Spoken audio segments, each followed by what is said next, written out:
Hola, salut à tous, chapitre 51 de Kagbachi est là. Au dernier, on s'est arrêté quand Akuli et Ura, ils sont arrivés au temple, ils ont même croisé un autre épéiste, un autre sabreur, quoi, qui est aveugle, qui s'appelle Samura. Et le cliff, c'était les gars d'Ishaku qui attaquent le temple et Ura doit être protégé. Et on voit que Akuli, quelqu'un essaie de l'aider pour qu'il reprenne des forces. En gros, et pendant ce temps-là, Chihiro se bat vers en gros la gare, quoi, vers où passe les trains, avec le gars d'Ishaku. Et il s'appelle comment déjà? Il s'appelle Yura. Et en gros, c'était ça le cliff. Aussi, il y a une sorte de petit flashback, quoi, de la rencontre Samura et Chihiro. Quand Chihiro était plus jeune, il y avait Shiba dans le flashback. C'est ce qu'on a vu à peu près au dernier chapitre. Donc, allons-y. Première page. Chez Shadow, la rencontre entre Chihiro, plus jeune, et Samura. Et là, on nous montre Chihiro, Shiba, Samura. Chihiro tient un katana et Shiba fait: désolé de taper l'incruste chez toi, Samura. Et Samura lui fait: c'est moi qui vous ai invité. Tant qu'à faire que croiser, tant qu'à faire que de croiser le monde de Rokuira. Je n'allais pas me contenter de salutations. Bonjour l'ennui. Alors, quel âge il a? J'aurais tant aimé voir son visage en vrai. Et je sais pas fait. Si je me souviens bien, si tu t'es crevé les yeux, c'est... Et ça me l'a fait. La principale raison, c'est poursuivre un enseignement auquel je crois. La colère et le désir sont des souillures de l'esprit. La colère et le désir sont des souillures de l'esprit. Des entraves qui conduisent les hommes tout droit en enfer. Ces entraves altèrent le jugement tout comme elles altèrent la capacité à manier le sabre. Voilà pourquoi j'ai décidé de bannir toutes ces choses de ma vie, en fermant définitivement les yeux dessus. Et Shiba lui fait: la cigarette aussi, c'est une souillure de l'esprit. Et, Samara lui fait: je ne fais que la tenir entre mes lèvres. Ça m'aide à me changer les idées. Et là, Shiba lui fait: avoue que tu crèves juste d'envie de fumer. Et là, derrière, euh, Samara lui répond: c'est bon, je ne fume pas. Et Shiba lui répond: une déclaration qui rappelle vaguement quelque chose. Dès le lendemain, tu étais en train de tirer euh, comme un malade sur tes yeux aveugles pour essayer de mater des mannequins en bikini. Tu vas faire pareil avec la clope. Et derrière, Samela lui répond: je te dis que je ne fumerai pas. Je l'ai juré devant Bouddha. Et là, derrière, Shiva lui répond: t'es en colère là. Tu vas souiller ton esprit. Il continue à s'engueuler. On voit Shiba. En gros, Tiro, on les regarde à distance, quoi. Et Tiro, en gros, entend un peu ce qu'ils se disent, quoi. Mais ils sont très loin, il n'entend pas très bien. Mais nous, c'est mis à distance, quoi, ce qu'ils disent. Quand Tiro regarde, donc Shiba fait: ça va, euh, je t'ai pas collé une, donc c'est bon, hein. T'arrêtes pas de te trouver des excuses depuis tout à l'heure. Et Samara lui répond: et c'est pareil pour les mannequins d'ailleurs. J'ai rien pu voir, donc c'est bon. Et là ensuite, Chiro, dans le flashback, se rappelle quand son père lui avait fait une fois: Samara est le sabreur le plus rapide que je connaisse. Ça ne te fera pas de mal de voir de quoi il est capable. Et là, Chiro, en regardant Shiba et Sabra s'engueuler, il se dit dans sa tête: ce mec-là, pour de vrai, en se rappelant le flashback de son père qui lui parle de Samura. Et là, ensuite, Samura s'approche et fait: il y a l'hésitation dans tes mouvements. Donne-moi ton sabre. Je vais te montrer. Et là, ensuite, on a le titre du chapitre, enfin, qui est Samura. Et là, retour au présent, le temple est attaqué, on voit le toit qui est en train d'exploser, on voit qu'il y a des personnes sur le toit qui, en gros, foncent dans les bâtiments, quoi. Et on voit un no-name d'Ishaku qui fait: bon alors, ils sont où ces manières de sabre sorceler? Si on rase tout, on finira bien par les trouver.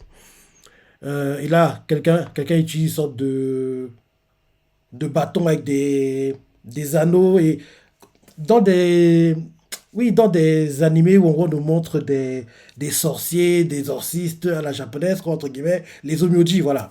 Dans les animés, on montre les omyoji, je crois comme ça qu'on dit. En gros, oui, c'est les exorcistes à la sauce japonaise, quoi. En gros, quand on montre les exorcistes japonais, quoi, par moments, certains ont des bâtons comme ça, avec des sortes d'anneaux. Quand ils frappent, ça fait des bruits bizarres. Donc, en gros, là, c'est un peu pareil, quoi. On dirait une sorte d'omyoji, le gars. Donc, les gars donnés Bishaku, l'un d'eux fait. Bon alors, ils sont où ces manières de sabre ensorcelés? Si on rase tout, en autre fait, si on rase tout, on finira bien par les trouver. Et là, un gars tient un bâton, le secoue, et fait. Nous ne vous laisserons pas faire. Et là, on voit des bouddhistes qui en gros sont sur le toit aussi, deux d'entre eux.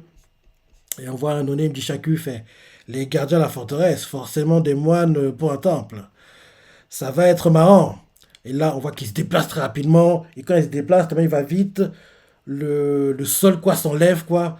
Donc en gros, on voit le bouddhiste qui en gros tient son chapelet quoi, on va dire, et il met les mains comme ça devant lui et il bouge son bâton avec les anneaux quoi.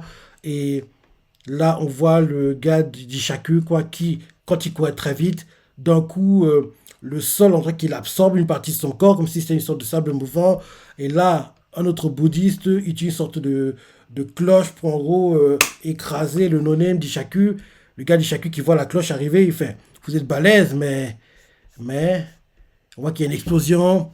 On voit le bouddhiste qui priait, il se dit dans sa tête ils sont nombreux. Au moins le double de ce qu'indiquait le rapport de Goku Goku. Peut-être que l'assaut de Goku Goku n'était qu'un test, pardon, pour mesurer la puissance des gardiens. Mais cette fois, et là, on voit les moines l'un d'eux fait. Nous serons assez de trois gardiens. Oui, nous serons assez de trois gardiens ici. Les autres empêchez-les d'entrer. Et un autre fait, mais. Et un autre fait, ne les laissez surtout pas approcher des manières de savoir ensorceler. Et un autre fait, bon sang. On voit le gars qui parlait à la base, quoi, qui faisait le monologue dans sa tête. Il continue en se disant, ils sont venus en force dans le but d'anéantir la forteresse. On voit la forteresse qui commence à être détruite. Et là, on voit des moines qui ne se battent pas. Un des moines qui a attaqué, quoi, et fait. Et on voit des nonim, des chagris qui font. C'en est un! Et là, on voit qu'il y a Samura pas très loin d'eux, quoi. Et on voit un moine qui fait que faites-vous ici, maître Samura? Fuyez vite! Et Samura fait il est hors de question que je vous laisse prendre des risques, seul pour protéger ma vie. Et là, il fait Chihiro m'avait prévenu que. Et là, derrière, c'est, je sais pas, dans c'est Akuli. Akuli fait Chihiro m'avait prévenu que Monsieur Samura était aveugle, mais on aurait dit qu'il voyait quand même s'il m'a pris pour la mauvaise personne au début. C'est comme ça qu'il s'y prend. Il se bat en repérant ses ennemis grâce à leur odeur. Et là, la moine qui est en train de faire que le corps d'accueilli soit soigné, quoi, elle fait non, il y a quelques odeurs, il y a, il n'y a que quelques odeurs. Celle de ces. Attends, non, il n'y a que quelques odeurs. Celle de ses vieux amis très proches qu'il peut détecter ainsi. Ça ne lui permet pas de percevoir la position de ses ennemis. Et là, on voit un autre moine qui arrive dans l'endroit où est Akuli et fait ça craint. Nos assaillants sont au moins deux fois plus nombreux qu'à Kokuoku. Akuli fait hein? Et là, le gars qui vient d'arriver, il fait mais où est Monsieur Samura? Celle qui soigne Akuli fait parti se battre. Le gars qui vient d'arriver. En gros, les deux moines qui sont là, c'est ceux qui ont servi pour créer la téléportation depuis la gare, hein. Rappelle-toi. Ils avaient fait une sorte de dessin par terre. Ils ont sauté à l'intérieur. Ils sont arrivés au temple, quoi. Donc, en gros, c'est ces deux gars-là. La fille, elle s'occupe de soigner Akuli. Et le gars, il était sorti et là, il vient de revenir, quoi. Donc, en gros, la fille répond parti se battre. Le gars répond peu, lui alors. Et derrière, Akuli fait et, et c'est tout ce que vous avez, c'est tout ce que ça vous fait. Vous devriez aller l'aider sans perdre une seconde. Comment il va faire pour se battre s'il ne peut même pas voir ses ennemis? Et là, on voit Ura qui fait l'aider. Le moine qui vient d'entrer dans la pièce fait Quand ce type se bat, ses alliés n'ont qu'une seule chose à faire, ne pas bouger. Ah, ok, donc il faut comprendre par là que il tranche tout ce qui bouge. En gros, si tu as un de ses alliés, quoi, tu ne dois pas bouger parce que si tu ne bouges pas, il te tuera pas, mais si tu bouges, il va tuer tout ce qui bouge, quoi, entre guillemets. On dirait que c'est ça. Donc, en gros, on voit que ils sont devenus en gros un Bouddha géant, quoi. Et en gros, c'est l'endroit où les bouddhistes vont se recueillir. Et pas très loin, il y a un bouddhiste qui est assis. Comme je dit la semaine dernière, il sort de bois, il frappe sur un truc, quoi. Ça fait des bruits bizarres, quoi.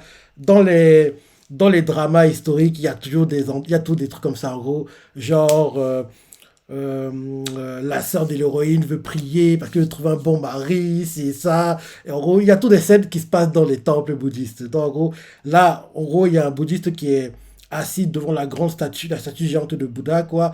Et il prie et il frappe sur le bois. Pas très loin, il y a en fait Samura. Et derrière lui, il y a plein de nonim de Ishaku, quoi. Donne-moi la statue plus près. Et là derrière, Samura fait veuillez pardonner la politesse que j'apprête à commettre devant vous. Il dit ça en regardant la statue géante de Bouddha. Et il continue en disant et en allumant la cigarette, t'as pas dit que tu fumais pas? Il allume la cigarette et il fait je vais à présent m'y mettre si vous permettez. Il allume la cigarette, il la termine d'un grand coup, quoi. Et, euh, et là, on voit les nonems du chacun en deux faits. Hein, je ne m'attendais pas à ce que tu viennes toi-même. Et en plus, tu comptes nous affronter seul. Et là, derrière, dès qu'il a fini sa cigarette, quoi, il la lâche. Dès qu'il la lâche, quoi, il la tranche. En gros, il tranche le bout, quoi. Et là, Nonem du chacun fait c'est consciencieux de ta. Et là, d'un coup, il n'est pas le temps de terminer la phrase que vra, vra. En gros, il est trop rapide. Il est trop rapide. Il est trop rapide. En gros, il a du temps de lui trancher le bras droit et de faire une croix sur son visage. En gros, le temps qu'il il fait la... Ah oui, je comprends, je comprends. En gros, il a balancé le mégot de cigarette sur... Oui, parce que je disais bien, c'est bizarre. En gros, il a fait... Balance le mégot, il balance le mégot de cigarette sur le gars, sur le visage, quoi. Et dès qu'il arrive devant le gars, on montre d'abord le mégot tranché. Et quand on voit le mégot tranché, quoi, le gars parle et fait c'est bien consciencieux de ta. Et en gros, on comprend que quand il veut dire par, quoi, c'est là qu'en gros, il tranche. Parce qu'au départ, on nous montre le mégot tranché. Mais derrière, on nous montre ensuite le mégot qui est lancé. Donc, en gros, on comprend que le mégot tranché pour nous montrer que oui, en fait, en tranchant le visage du gars, il va trancher le mégot en même temps. Donc, en gros, c'est ça. Donc, en gros, oui, d'abord, il lance le mégot, quoi. Et ensuite, on nous montre le mégot tranché. Mais on nous montre qu'en gros, le mégot n'est pas tranché. Donc, on comprend par là que, en gros, il a lancé le mégot devant le visage du gars. Le gars a fait c'est consciencieux de ta part. Et en tranchant le mégot, bah, en gros, il lui a tranché le visage, quoi. Et en tranchant le visage, il a tranché le bras droit. Putain, il est trop rapide. Il est trop rapide. Ben, il a tué le gars. Et là, on nous montre Ura qui fait. Ses amis remarqueront bien assez tôt que Samura utilise son sabre en se fiant au son. Mhm. Et ensuite, il prend les mesures qui s'imposent. Mhm. Et là, on voit Nonim Bishaku qui est sur sa tête. Notre adversaire n'est qu'un pauvre sabre aveugle. On n'a qu'à s'éloigner en silence en l'attaquant à distance avec nos sorts. Ouais, en gros, comme l'a dit Ura. Ouais, même si c'est anonyme, ils sont pas aussi idiots que ça. Donc, Ura, il est en train de rengainer son sabre. Et en gros, il attend, il attend, il entend. Et là, d'un coup, dès qu'il entend un bruit, il fonce. Vra! Il tranche le gars qui est en train de se retirer discrètement. Non, il est trop rapide. Il en a tué combien? Trois? D'un coup? Il est trop rapide, le gars! Et là, on montre Ura qui nous fait l'écho, l'écolocalisation. Ok, ok, ok, ok. Pendant un combat, il fait claquer continuellement son sabre dans son fourreau et utilise les réverbérations de ses sons pour percevoir la direction et la distance. Il utilise des réverbérations pour percevoir la direction, la distance et la taille de ses ennemis. Si l'on S'il en est capable, c'est grâce à son extrême vivacité dans l'art de dégainer son sabre. Et Akuli fait, l'art de dégainer, vous êtes rapide vous aussi, monsieur Ura. Et Ura fait, parce que Samura m'a tout appris. Mais l'élève est loin d'égaler le maître. Donc c'était l'élève de Samura. Ok. Et là, on nous montre un anonyme blessé en train d'agoniser. Dishaku, il fait impossible de se tromper, c'est sens. On aurait dû utiliser ces trucs depuis le début. Et là, il tient un truc dans la main et... Ah, ok, il va utiliser les Datenseki, on dirait. Ouais. Ouais, on dirait qu'ils sont en train d'utiliser ils sont en train d'utiliser le Datenseki. Donc, en gros, il tient un truc, on dirait le design fait penser aux pierres de Datenseki, quoi. Donc, en gros, le gars, il prend la pierre de Datenseki et quand il la prend, en gros, on dirait que ses blessures se cicatrisent, quoi, il se régénère. Un autre, lui, fait pareil. Et le premier qui a utilisé la Datenseki, il se dit dans sa tête, on va l'écraser aussi bien avec notre force qu'avec notre vitesse. Et là, on les voit les deux. Ils foncent sur Samura. Et quand ils foncent, on continue à nous montrer en simultané à chaque fois ce que dit Samura depuis l'infirmerie où est Akuli et Ura nous fait. Si j'étais aussi fort que Samura, il n'y aurait eu aucune victime à déplorer aux sources. Euh, et là derrière, on voit que quand ils foncent, Samura se prépare à dégainer et il leur fait vous irez tous en enfer. Et là, quand ils sont quasiment à bout portant, nah, il est trop fort. Et il a accroché en combien de morceaux. Il va trop vite, le gars. Il est trop rapide. Nah, en animé, ce sera dingue. Parce que logiquement, les parties qu'on vit actuellement dans le manga, parce que je dis que logiquement, la saison 1 va durer sur 2 cours. En gros, ce qu'on lit là actuellement, ça devrait être sur la saison 1. Parce que la saison 1 devrait durer sur 60, 70 chapitres, je pense. Ouais. Parce que oui, les combats, les rythmes sont assez rapides. Hein, donc, ça va assez vite, les combats. Donc, oui, 60, 70 chapitres. Donc, sur le papier, normalement, en saison 1 de l'animé, les combats qu'on vit là actuellement en manga, on devrait les voir. Parce que, sans déconner, je pense que la saison 1, on l'aura sur 2 cours. Ils vont pas nous faire un truc à la 12-13 épisodes ou bien un truc à la... Allez, 12 épisodes cette année, 12 autres. Nah. Il faut qu'on ait 24 à 26 épisodes back-to-back. Donc, en gros, 2 cours d'affilée. On verra, mais je dis que ça devrait être ça. Parce que s'ils veulent vraiment, en gros, faire que le manga explose à un niveau auquel ils ne s'attendent pas, parce que de base, ils ne croyaient pas au manga, comme tu le sais. Donc, oui, il faut qu'ils le fassent sur 2 cours back-to-back, quoi. Ouais. Donc, oui, Samura, il est tranche, et il faudra aussi que l'anime ne censure pas les... Parce que oui, on voit les corps, les pluies de sang. Faudra pas qu'il censure, parce que faudra qu'il fasse comme pour The Six Samurai, parce que The Six Samurai n'a pas censuré les parties de corps tranchées, ce genre de choses, quoi. Donc, en gros, il est tranche, en est tranchant, il fait. Pensez à toutes ces vies que vous avez prises cruellement. Et hein, quand il est tranche, il leur dit ça. Et derrière, on voit un anonyme qui encore voit, il fait merde, c'est sûr. Ah non, non, ça m'a fait merde, c'est sûr que je finirai en enfer moi aussi. Et là, on voit debout, l'épée rengainée, les morceaux de corde par terre, quoi. En arrière-plan, il y a la statue de Bouddha. Donc, ouais, il a raison de s'excuser un peu plus tôt, hein, parce qu'il a fait un carnage devant la statue, quoi. Et là ensuite, retour au flashback où en gros, Samura montre à Chihiro comment utiliser, en gros, trancher de la paille, quoi, comment s'entraînaient les samouraïs à l'époque Edo, quoi, entre guillemets. Donc en gros, Samura tranche en diagonale comme ça de la paille, quoi, et il fait à Chihiro dans le flashback. C'est comme ça qu'on fait. Chihiro fait waouh! Et là, la voix vous fait instructeur Yado du courant Byakei. Seiichi Samura. Ok, on en fait tout son nom. Seiichi.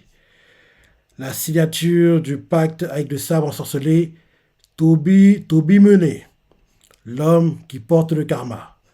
Fin du chapitre. Et l'Aido est un art martial qui regroupe un ensemble de techniques d'escrime au katana consistant à dégainer et coupé dans le même mouvement. Ouais. J'ai déjà vu des vidéos de ce genre-là. En gros, on nous montre des experts en katana quoi, au Japon, en gros, en gros, dégainent et tranchent, genre, tranchent de la paille, quoi, d'un coup et rengaine, quoi. Donc, en gros, c'est un expert dans ce domaine-là. Donc, en gros, ce qu'il fait là, en gros, entre guillemets, c'est l'équivalent du Itoruya et Shishisansa. Non, je dis n'importe quoi. Parce que oui, Shishisansa, c'est une technique d'épée en gros, à un sabre. Parce que oui, rappelle-toi que oui, il se concentre. Shishisansa, ouais, oui, c'est l'équivalent. À la sauce Kagurabachi, on va dire. Bref, sympa le chapitre. C'est parti, logiquement, ça doit être en saison 1. Hein, parce que logiquement, la saison 1 durera sur 2 cours. Parce que, faut pas déconner. Vu comment le manga sera populaire, quand l'anime va commencer, je veux bien quand l'anime va commencer, il devrait déjà avoir atteint les 100 000 en première semaine pour les tomes de manga. Parce que oui, il faut pas oublier que un tome sort la semaine prochaine, si je ne me trompe pas. Le 4, calendrier. Oui, oui, oui, c'est ça. Un tome sort la semaine prochaine. Donc, on aura les Shiki Ranking la semaine prochaine. Et dans 2 semaines, on aura Kagurabachi dans le top Oricon, quoi. Moi, j'ai hâte de voir les ventes qu'il va faire. Il devrait exploser les records établis par le tome 3. C'est une certitude. Et je dis que au plus tard, tome 6, parce que là, c'est le 4 qu'on aura, le tome. Au plus tard, au tome 6, il devrait réussir à faire 100 000 en première semaine de publication. On n'y est pas encore, mais on verra tout ça en 2025 parce que ce tome qui sort en octobre, c'est le dernier pour l'année civile 2024. Le prochain devrait être en janvier ou février. Ouais, ouais, ouais. Bon chapitre. Bon chapitre. Et Samurai, il en impose quoi. Il en impose. Donc, en gros, son nom entier, c'est Seiichi Samura. Et son katana s'appelle Tobimune. Ok, ok, ok, ok. Ouais. Bon chapitre, tu as pensé, le personnage préféré, c'est comment t'as adoré. Laissez commentaires, like et... Allez, salut!